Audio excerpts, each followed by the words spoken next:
નમસ્કાર દર્શક મિત્રો, રિયલ સમાચારમાં આપનું સ્વાગત છે। સમાચારોની શરૂઆત કરતા પહેલા એક નજર કરીએ આજના મુખ્ય સમાચાર પર।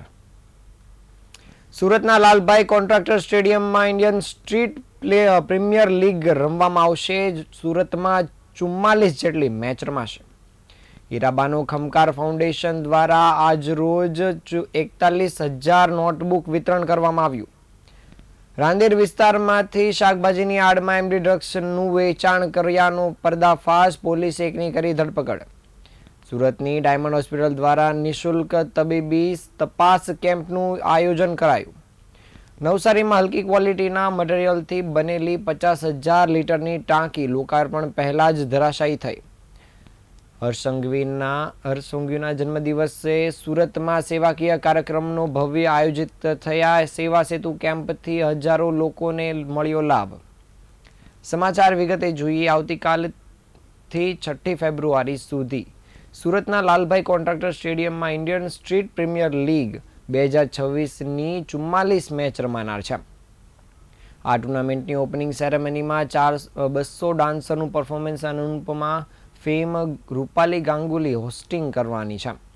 આ ઓપનિંગ સેરેમનીમાં અમિતાભ બચ્ચન, સચિન તેંડુલકર અને અક્ષય કુમાર પણ હાજર રહેશે, જેમાં અક્ષય કુમાર હેલિકોપ્ટર દ્વારા એન્ટ્રી કરશે। લાલભાઈ કોન્ટ્રાક્ટર સ્ટેડિયમમાં ઇન્ડિયન સ્ટ્રીટ પ્રીમિયર લીગની આ ટુર્નામેન્ટમાં 4 પ્લેયર સુરતના પણ છે। ISPLનો મુખ્ય હેતુ ગલી સોસાયટી અને લોકલ ગ્રાઉન્ડમાં ક્રિકેટ રમતા પ્રભાવશાળી યુવાનોને પ્રોફેશનલ પ્લેટફોર્મ પૂરું પાડવાનો છે।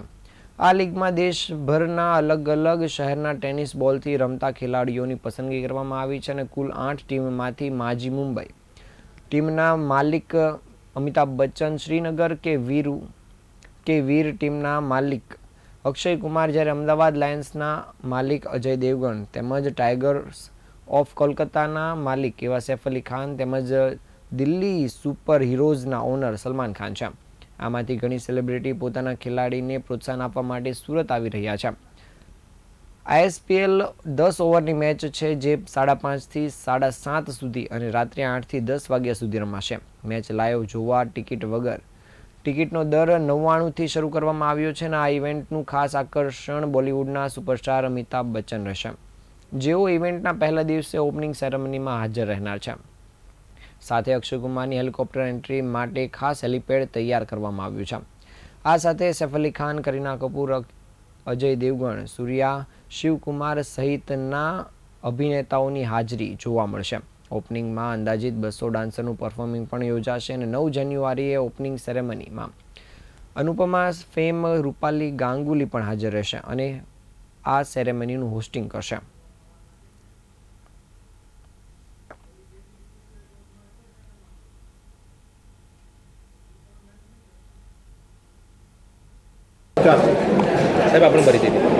Doctor Naimesh Desai, cricket secretary SDCA, Lalbhai contractor stadium Surat. साहब के प्रकारનું ISPL આયોજન છે Lalbhai? ISPL season 3 Lalbhai stadium પર યોજાઈ રહી છે। 8 ટીમો વચ્ચે લીગ મેચો રમાશે। ટોટલ 44 મેચ રમાશે અને પછી ફાઇનલ્સ છે 9મી જાન્યુઆરીથી 6 ફેબ્રુઆરી। સાહેબ કેટલી મેચો રમાશે? અને 44 મેચ રમાશે અને 6 ફેબ્રુઆરીએ ફાઇનલ્સ છે। આ ટુર્નામેન્ટની પાછળનો આશય સચિન તેંડુલકર આ ટુર્નામેન્ટની પાછળ એનું બ્રેઇન છે, એના પ્રણેતા છે એમ કહીએ તો ચાલે। એમનો એવો આઈડિયા છે કે નાના શહેરોમાંથી, નાની ગલીઓમાંથી કે નાના એરિયામાંથી પણ તમને સારા પ્લેયર મળે અને સચિને પોતે કહ્યું છે કે હું પણ મુંબઈની ગલીઓમાં ટેનિસ બોલથી રમ્યો છું અને તેમાંથી જ નેશનલ લેવલ પર રમ્યા છે। એટલે આપણે જો આ રીતનું આયોજન કરીએ એટલે ટુર્નામેન્ટનો થીમ જ આ છે, સ્ટ્રીટ ટુ ધ સ્ટેડિયમ।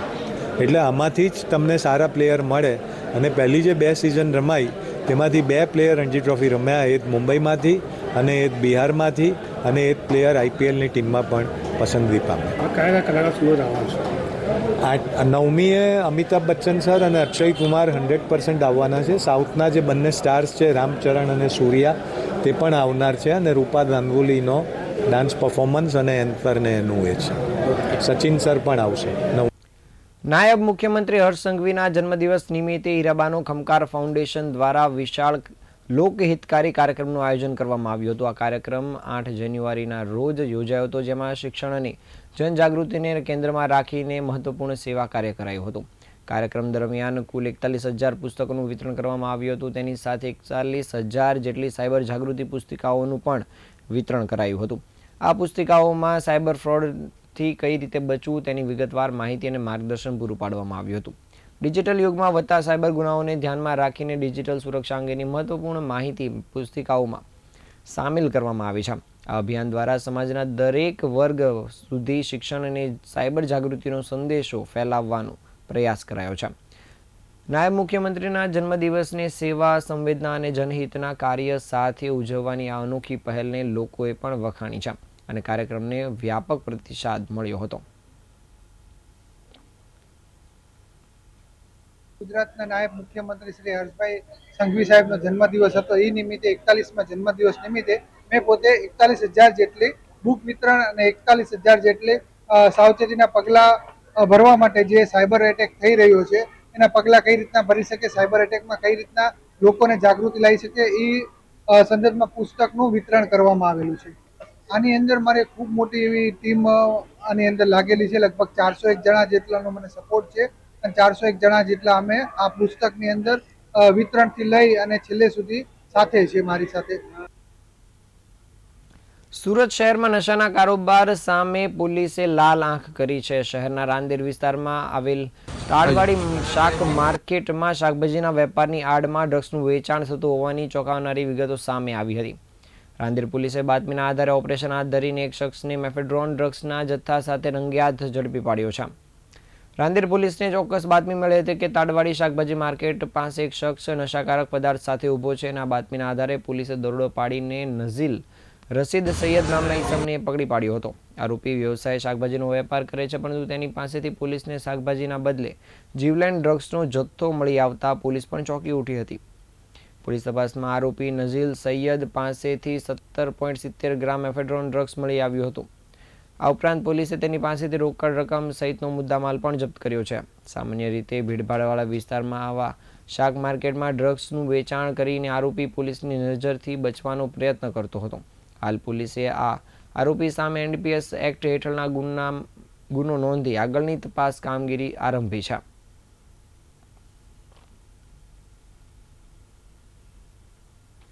નાયબ મુખ્યમંત્રી હર્ષ સંઘવીના જન્મદિવસ નિમિત્તે ડાયમંડ હોસ્પિટલ દ્વારા સમાજ હિતમાં મહત્વપૂર્ણ જાહેરાત કરી હતી. આ દિવસે હોસ્પિટલ દ્વારા જનતા માટે આરોગ્યલક્ષી અનેક સેવાઓ સંપૂર્ણપણે વિનામૂલ્યે ઉપલબ્ધ કરાવવામાં આવી હતી. ડાયમંડ હોસ્પિટલમાં સ્ત્રીરોગ, ઓર્થોપેડિક સર્જરી, આંખ, બાળરોગ, જનરલ મેડિસિન અને દાંત સહિત તમામ વિભાગમાં OPDની તપાસ નિઃશુલ્ક કરવામાં આવી હતી. ઉપરાંત આ દિવસે હોસ્પિટલમાં થયેલી તમામ ડિલિવરી માટે કોઈ પણ પ્રકારનું હોસ્પિટલ બિલ લેવામાં આવ્યું ન હતું.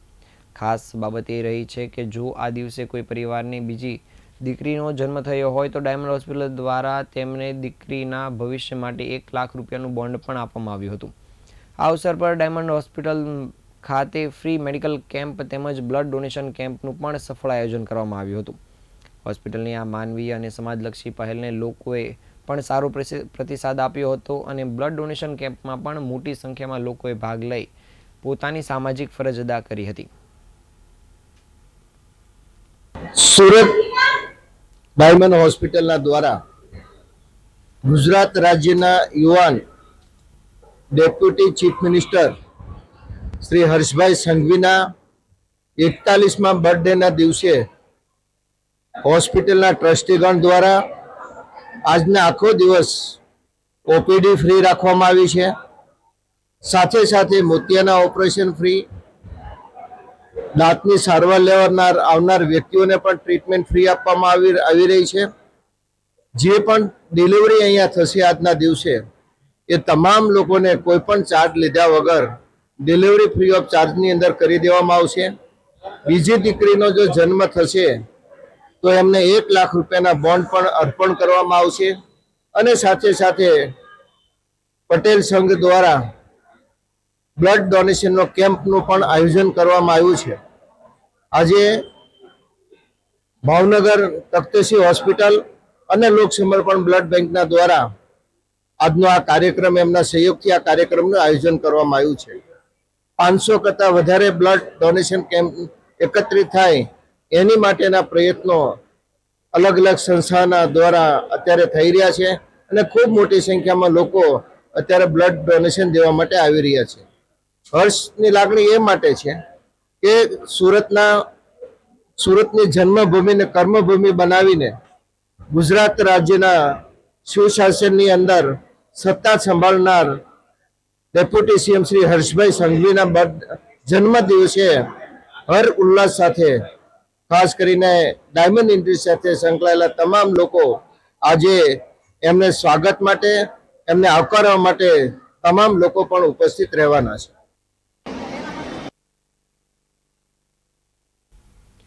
નવસારી જિલ્લાના જલાલપુર તાલુકાના સિંગોદ ગામ ખાતે લાખોના ખર્ચે બનેલી પાણીની ટાંકી લોકાર્પણ પૂર્વે જ ધરાશાયી થઈ ગઈ છે.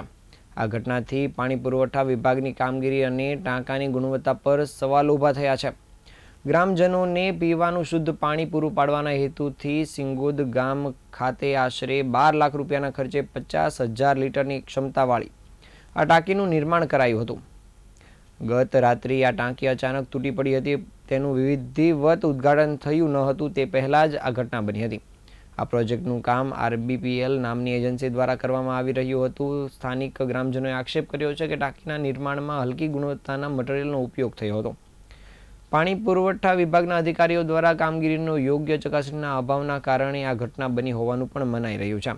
આ ટાંકી કાર્યરત થયા બાદ અથવા તો રાત્રિના બદલે દિવસના ધરાશાયી થઈ હોત તો મોટી જાનહાનિ થઈ શકી હોત. આ ઘટનાને પગલે ગ્રામજનોમાં ભારે રોષ જોવા મળી રહ્યો છે. સરકારી નાણાંનો દુરુપયોગ કરનાર એજન્સી અને જવાબદાર અધિકારીઓ સામે કડક કાર્યવાહી કરવાની પણ ગ્રામજનો દ્વારા માંગણી કરાઈ રહી છે.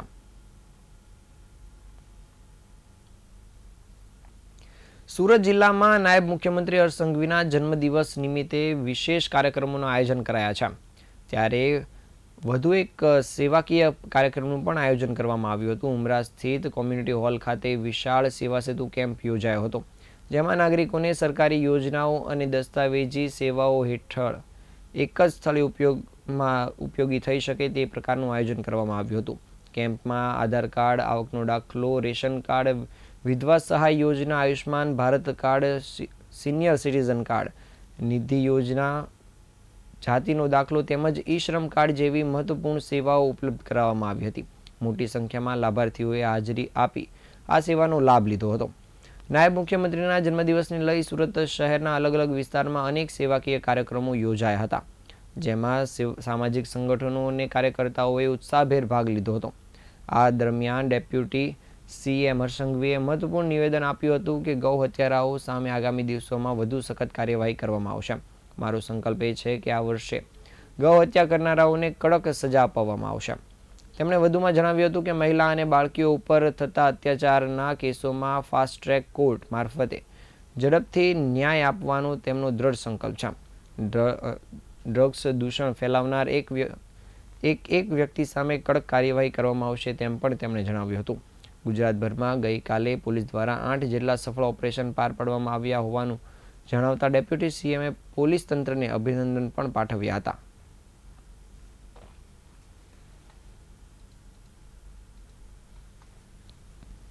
આ હતા આજના સમાચાર. નવા સમાચાર સાથે ફરી મળીશું. ત્યાં સુધી રજા આપશો. નમસ્કાર.